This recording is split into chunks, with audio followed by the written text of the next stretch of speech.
All right, so to add time code to your sequence, you're going to go into your effects palette. You're going to go to generator, and you're going to go to this time code burn in. You can actually mark an in and out if you really want to. I'll go to V3 here, and I'll just drag and drop this time code generator on there. And what happens here, you see I'm going to get this tiny, tiny little bar that follows the exact, wherever your frame is, the time code will match your sequence in this case. So if I go into effects mode, we can adjust some of these parameters right here. And this one is called display 1. So if I go to this appearance right here and I increase the size to a level that makes sense, right? And I don't know, I think I can drag, yes, this little piece right here, and I could drag it left or right. This is probably one of your best spots to have a timecode screener. Now, what will you use a timecode screener for? Usually on some level for me, this is a level of maybe I'm sending this to a producer or a corporate or something that wants to give back notes, right? So if I was just to send this piece without this timecode in it, I don't know, they'd have to maybe stop their media player, look, what, 20 seconds, this, that. It's so much easier to give this piece now that has this running counter, this time code on the screen, right? So let's make another display, which is kind of cool. You can have all these different displays on it, right? So I'm going to make a second one here, and let's do the same thing. Let's increase this position on it, and let's grab this little pink handle right here and move it somewhere else just to see what else we can do here.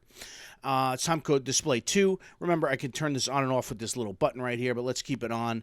And in this case, I could do other sort of information. For one example, the name of the sequence, I could do, for some reason, if I wanted that on there. I don't really see the need for any of these, really. I'm sure there's reasons why certain aspects and certain workflows would use this type of stuff. The other possible use you could use it for is obviously is source time code. That's the only other thing I could really see it being used for.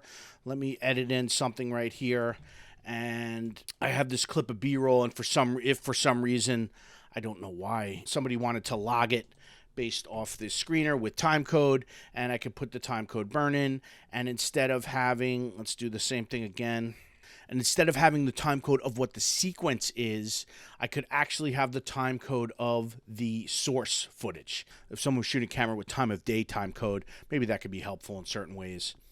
And one more thing I want to point out for you is you want to save this in a bin. This way you don't have to do all those steps I ever did before. I have a great video about how you must have an effects bin. But in this case, I'll just drag it into my project right here. And imagine if I put it right here in timecode burn, and then I could call it whatever I want with the frame rate, things like that. Never have to change the position or the size of this timecode bar. The only other thing here which might be interesting is you could actually write some text if you wanted to send a little message to your producer, and then you could leave that somewhere nice for him to see as he screens your piece right there. At the bottom here is this little thing called text.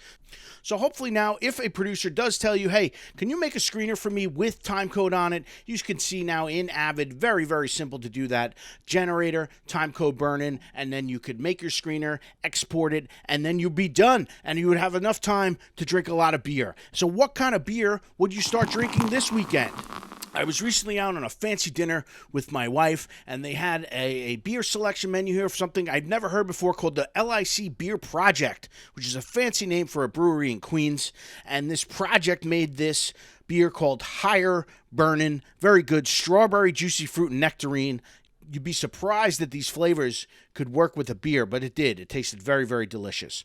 So with that said, I'm going to tease the video that's about to come out in 2 weeks, and that is my 2022 version of how to export a video and send it to a client. This changes over time every year, so I'm going to make this now a yearly video. So hopefully you check in with 2 weeks. Thank you so much for watching the channel and subscribing. We've reached 1,400 subscribers, which I just find it unbelievably impressive, even though my 15-year-old son says it's unbelievably pathetic. Thank you so much for watching, and I'll see you in the next video.